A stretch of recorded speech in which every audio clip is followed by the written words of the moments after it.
Krista piani champa dam ten kan heng le ta sik ni em moi dai fin bo rua thiang rim tui ne sing mi moi thom ri thang kan wang khwa Christmas ni lo mong ta chu kan lo theng ta Oh Christmas kadam chugin kagil long je khovel thim ti eng tu lal lo pian ni chu sing mi swa la bora de zong tu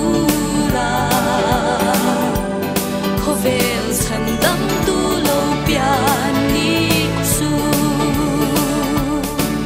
sam tang mi hoi na sen moi ten an par unge thing len buang zar moya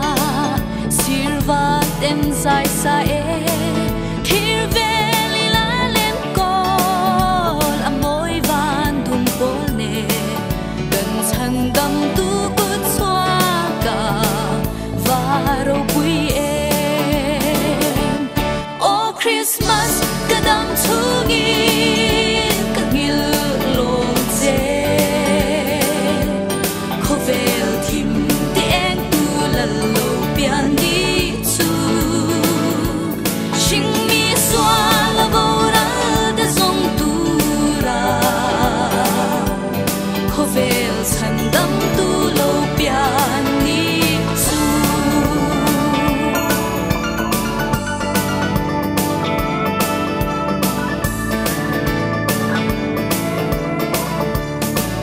Hey ang re nga hun lim om dang nga om ne mo chu nu zwa pa shai len rual den sai khat vora sing chun zan kwa vara phật na na moi rem bin Christmas roi pui kan the le baro pui na Oh Christmas kadam chugin kagil long je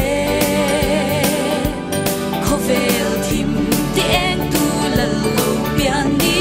chu sing mi swa la bora